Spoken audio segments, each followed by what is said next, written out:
Here is an important announcement. President Truman will speak on the railroad strike over your American Broadcasting Company station tonight at 11 o'clock Eastern Daylight Saving Time. The Equitable Life Assurance Society presents This is Your FBI.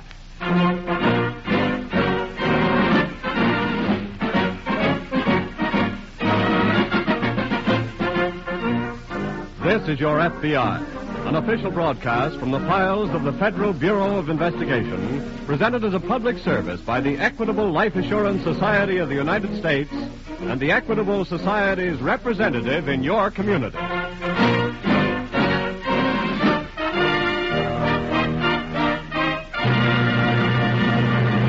In about 14 minutes, the sponsor of this program, the Equitable Life Assurance Society of the United States, will have something important to say to homeowners. So, Mrs. Housewife, if your husband is not listening to this program, better send one of the children to fetch him. Tell him he's going to hear about America's finest plan for home ownership, a plan that can save you money.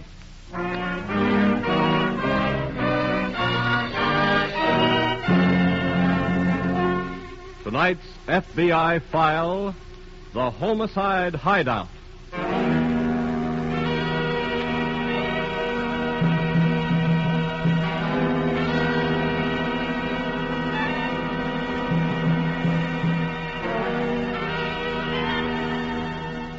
It has been said that there is honor even among thieves. But no greater fallacy than that was ever uttered.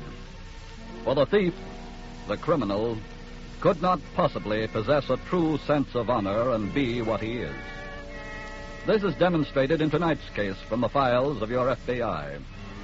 Criminals in dealing with each other are still guided by the governing principles of their lives: deceit, treachery, ruthlessness, and all other immoral qualities which combine to make the criminal dishonor incarnate.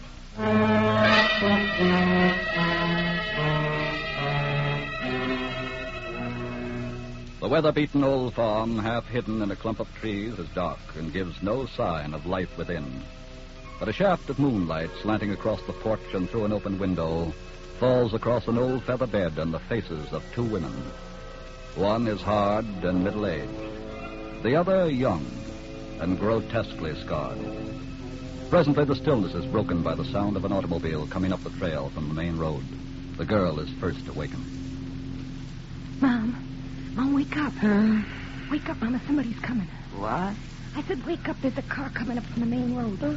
Listen. You hear it? I got ears, Lena. Yeah, but who could it be? I don't know, and I don't care if it means business. He's pulling in here. You want me to go look out the window? We'll both go. Where's my slippers? Right down there. Oh. It's a man by himself. Who is he? I don't know. Look, he's hurt. You see how he's holding himself? Yeah. This means business, all right. Stay right here, Lena. I'll go. Now, where's my wrapper? On the chair over there. Oh. Come on, open up, will you? Take it easy, mister. Well? Your name Benton? Mom Benton? That's right. Good. Now, just a minute. Let me in, will you? I was sent here. Who sent you? Chick Lansing. You got proof? Look, save the questions. Let me in. I'm bleeding. Okay, come ahead. I gotta sit down. Who are you? Look, can you dig up a doctor? I said, who are you? Red Harper.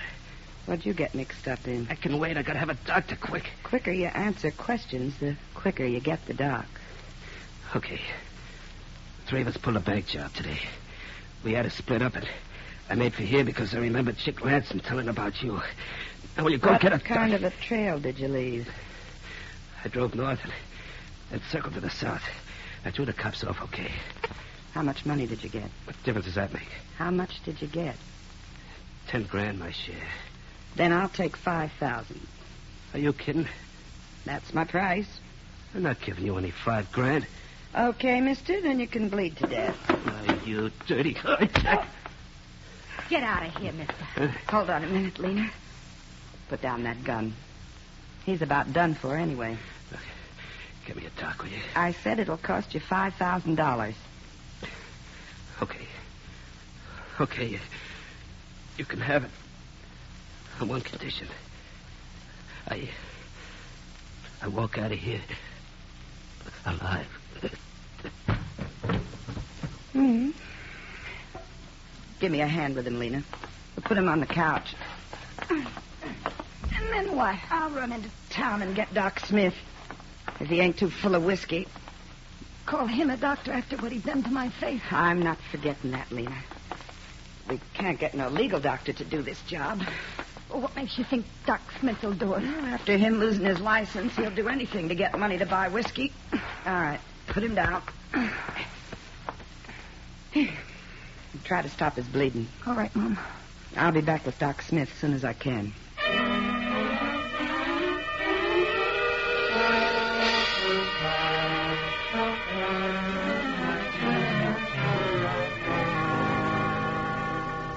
In the Cincinnati field office of the FBI, some 100 miles away, Agent-in-Charge Willard sits at his desk waiting for a particular phone call. At noon, 3 bandits had held up the National Trust Company and escaped with nearly $30,000. 2 special agents were assigned to the case, but as yet Willard has received no word from them. It is now shortly after 9 o'clock. Willard speaking. This is Lynette, Mr. Willard. Well, it's about time, Lynette. What happened to you and Russell? We picked up a hot trail right after we got to the bank and didn't have time to report. What kind of a hot trail? We just now caught 2 of the bandits. What? We nailed them in a little hotel room. Good work. What about the other one? He's still on the loose. How? He's got the stick-up car. Oh. What do you want us to do? Have the bandits talked any? Not yet. Discuss the fact with the U.S. attorney and arrange to file charges. Okay. Get a description of that car and the 3rd man. I'll wait here for you. Right.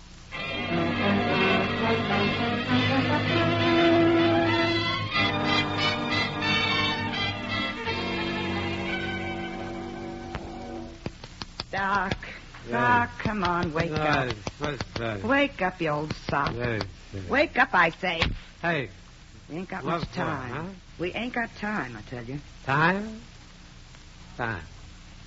What is time? Never mind now. I'll tell you what the time is. Never mind that. Time is the great disillusioner. That's what time is. Look at me, Doc. Huh? Look at me, I say. What do I look at you?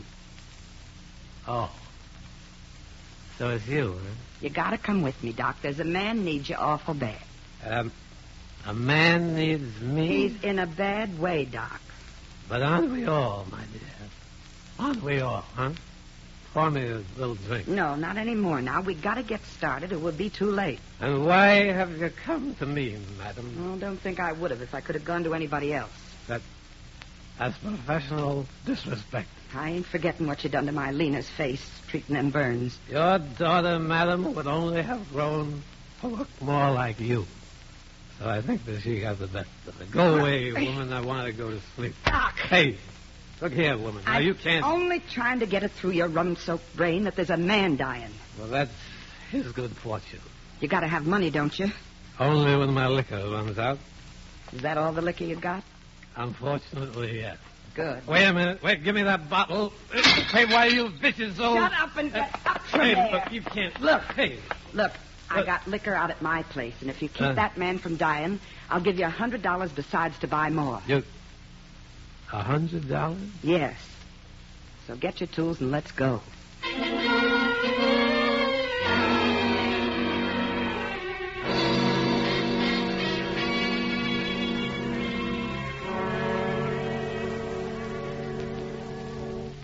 May I come in, Mr. Willard? Yes, come ahead, Leonard. Where's Russell? I left him giving all the details on the bank robbery to the U.S. attorney. Did the 2 prisoners furnish any information? They sure did. Did they identify the man still at large? His name is Red Harper. Here's his description. Harper, eh? And here's the description of the car he got away in. Good. We'll put out a wanted notice right away. We may not need it. Well, why not? Harper may be at a certain fugitive hideout about 100 miles from here. How do you know? One of the 2 bandits we caught said Harper was pretty badly wounded and may have made for the hideout to get fixed up. You know exactly where the place is? It's a farm run by a woman and her daughter. And I think I can find it from what the bandit told me. Good. I'll get the alarm out anyway, and then we'll get started.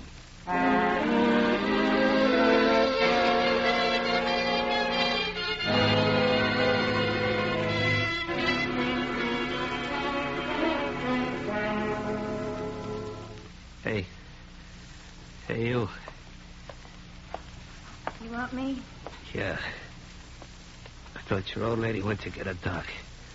She did. Why did she get here with him? They'll be along any minute now.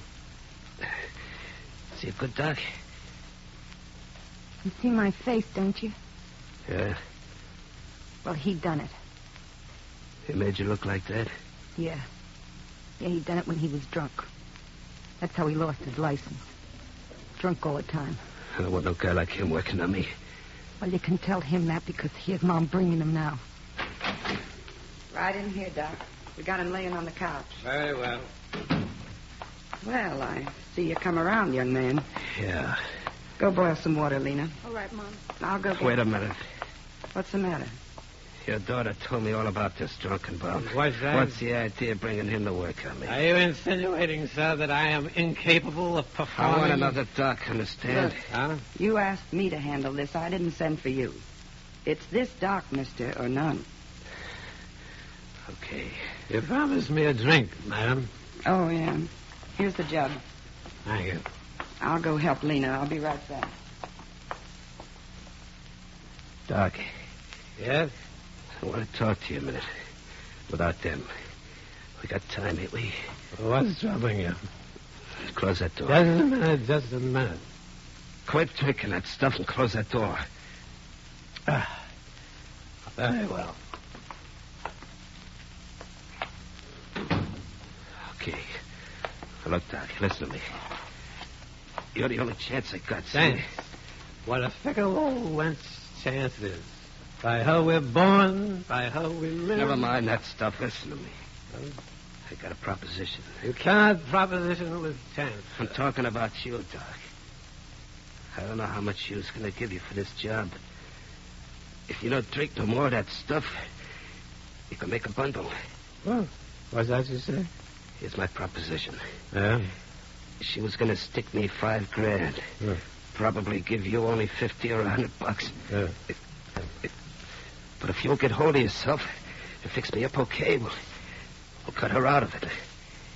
And I'll give you $2,000. see? Yes, fine, let's drink to $2,000. Put down that jug. It's truly a wonderful anesthetic, this. Doc, lay off that booze, will you? There's just one more thing. You see, it renders man insensible to the pains of his conscience. Doc, will you lay off? It renders man insensible. Doc. Insensible.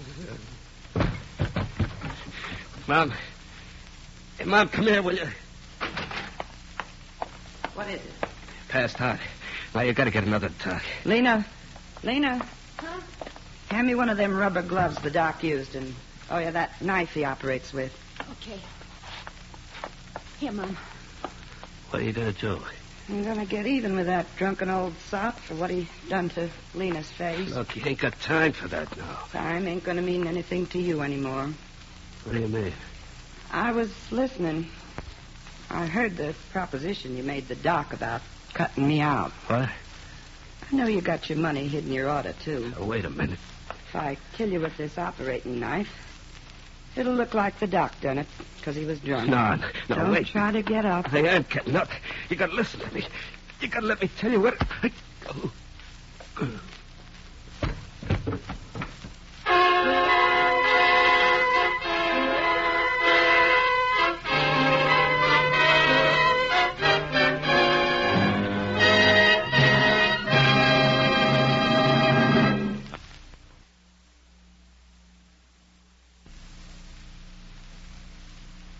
And now, before the FBI file on the Homicide Hideout resumes, as it will in just a moment, here's that important message for homeowners and home buyers. This week, I asked an Equitable Life Assurance Society field man what was the one ambition shared by more Americans than any other. Well, he thought a moment and answered, "A man wants to say, 'This is my home. I own it.'" Yes, that's the typical American ambition. That's what most of us work and save for, a home of our own.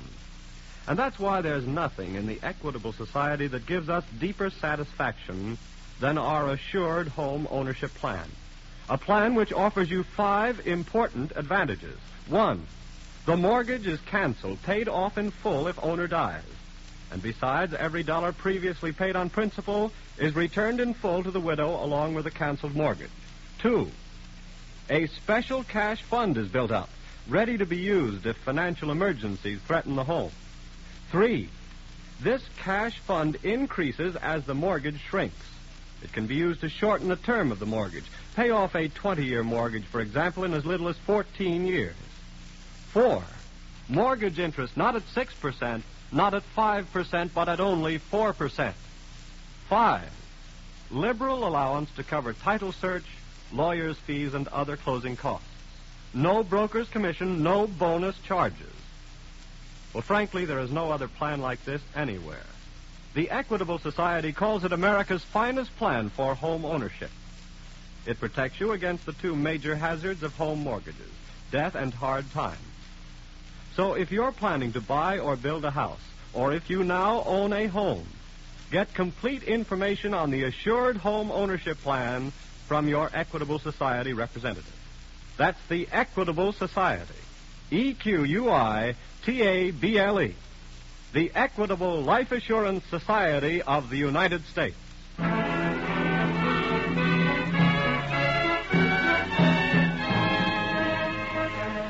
And now back to the FBI file, the Homicide Hideout.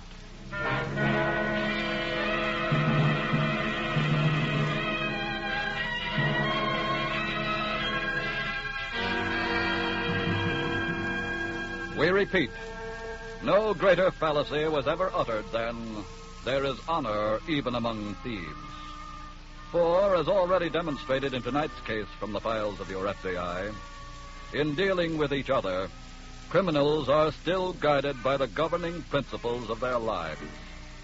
Deceit, treachery, ruthlessness, and all other immoral qualities which combine to make the criminal dishonor incarnate.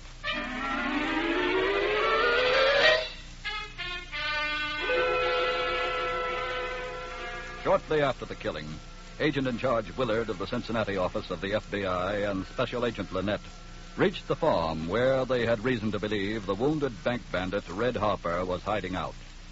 Inside, they found the man known as Doc Smith sitting on the floor in a daze. He was wearing a pair of rubber gloves. His right hand held a bloody scalpel. A few feet away lay the body of the bandit, Harper. Smith is just concluding a hazy account of events.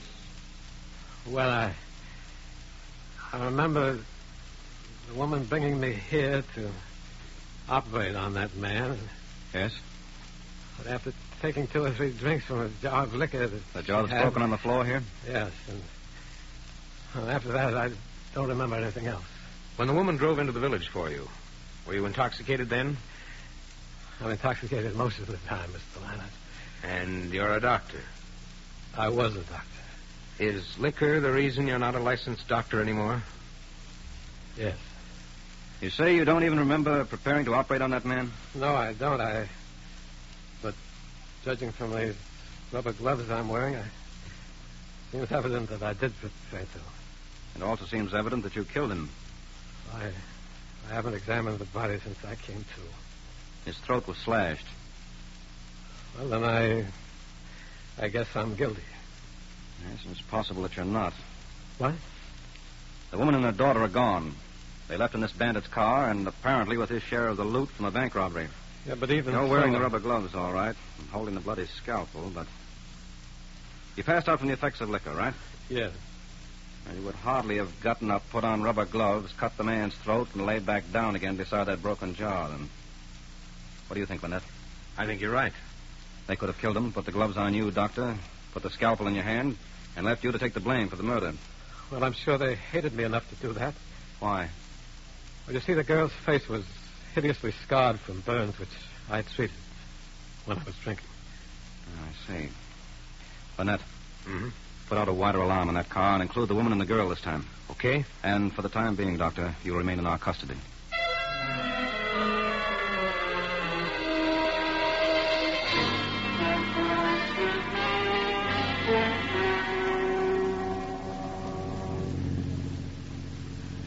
Mom, Huh?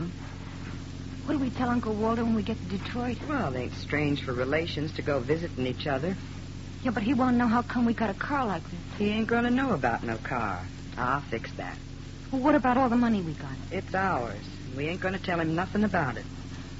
Mom, what about the police? Now, don't start worrying about that again. I know, but If the police track the bank robber to our shack before the doc comes to, they'll see for themselves that he done the murder. Yeah, but what if the doc comes to before the police get there? Well, he's bound to think he done it and run off. Then the police will be looking for us. They ain't a-gonna find us. I hope you're right. Of course I am. Mom, Well, we got lots of money now. And I was thinking maybe thinking what? maybe one of those good doctors in Detroit could do something about my face. Sure. We'll find a good doc who'll make you just as pretty as I am.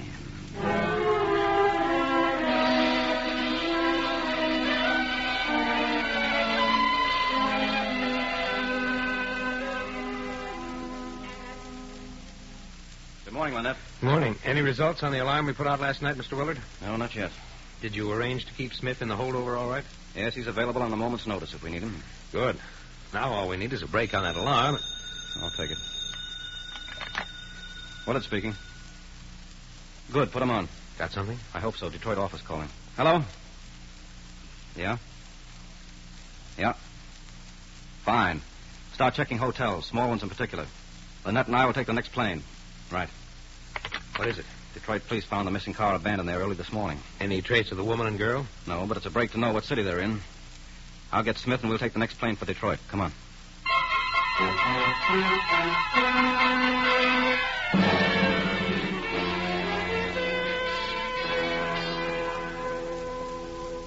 The police and our agents have checked every hotel in Detroit, Willard, but no luck.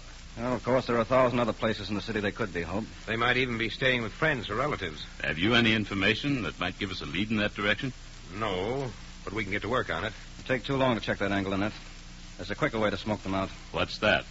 The newspapers here are known for their assistance with law enforcement agencies. Yes, they'll give us all the cooperation possible. Good.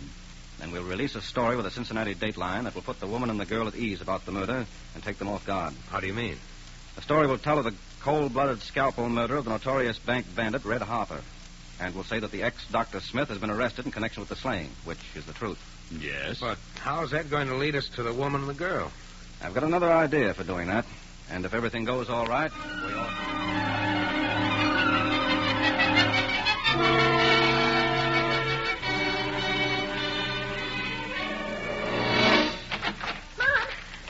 What is it, Lena? That's what I saw in the evening paper. Well? It turned out just like you said. Doc Smith's been arrested for the murder of that bank robber. Look. Oh, isn't that wonderful? Just like I told you all along. We ain't got nothing to worry about. Yeah, I know. Oh, you didn't let on to your Uncle Walter about what you read, did you? No, of course not. Oh, Mom. Well? Oh, well, you said when we got here to Detroit, maybe we'd get a fine doctor to see if he could do something about my face. That's right. Well, here's a chance, maybe, but it might cost a lot of money because he's so famous, even if he will do it. What are you talking about, Lena? There's an article in this paper about a Dr. Gerard, a famous plastic surgeon. A what? Well, he does wonders fixing people like me. Well, is he right here in Detroit? Yeah, he's staying at the Central Hotel. Then we'll go see him right now. But, Mom, the papers say he's not taking any cases. Never mind that. What? Put your hat on, Lena. We're going to see that doctor and make him do something for you.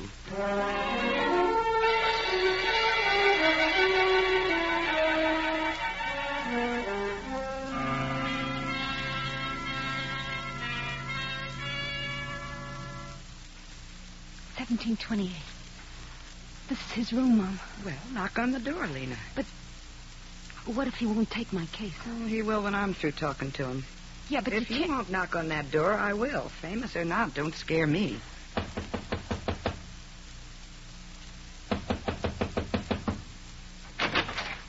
Yes? I suppose you're the famous... Well, for the love of... Dr. Smith. Yes. And these gentlemen are special agents of the FBI. What is this, anyway? Mrs. Benton, we want the bank's money you took from the bandit Harper, and the state of Ohio will be wanting you for his murder. I never murdered that bank robber. Doc Smith done it. The fingerprints on the surgical knife are yours. What fingerprints are you talking about? You used your fingers to place the knife in Dr. Smith's hand. Take the girl, Annette. Let's be going.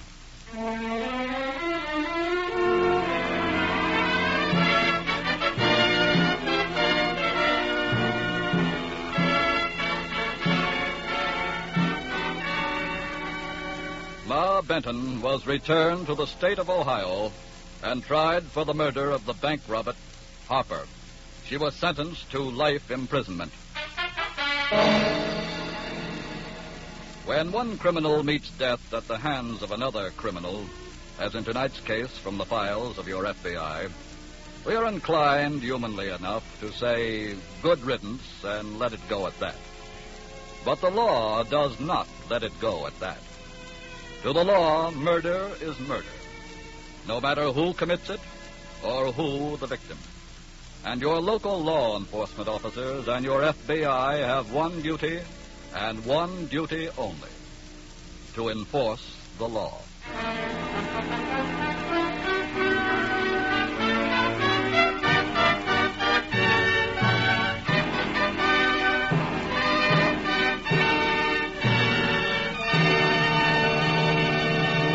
And now, just a few more quick facts about the Equitable Society's Assured Home Ownership Plan. If you're planning to buy or build a house, this plan can save you money. Or if you wish to finance your present home, here also this plan can save you money. So let me suggest that you look into the Assured Home Ownership Plan without further delay.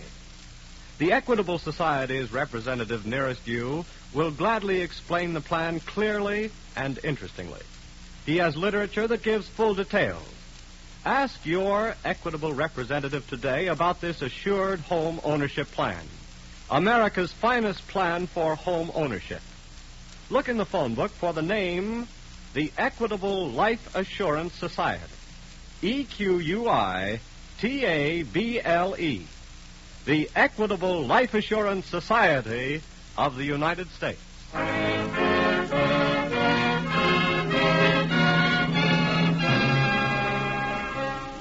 Next week, we will bring you another colorful story from the files of the Federal Bureau of Investigation: The Slaughterhouse Swindlers.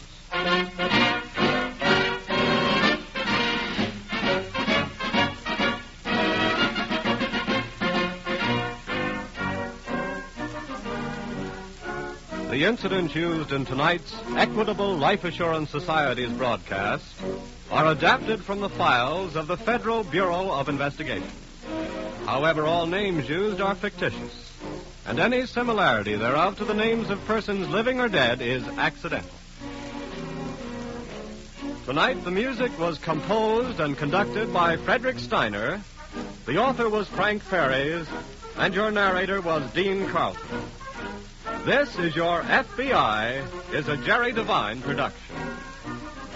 Now, this is Carl Frank speaking for the Equitable Life Assurance Society of the United States and the Equitable Society's representative in your community, and inviting you to tune in again next week at this same time when the Equitable Life Assurance Society of the United States will bring you another colorful story from the files of the Federal Bureau of Investigation: The Slaughterhouse Swindlers. On This is Your FBI.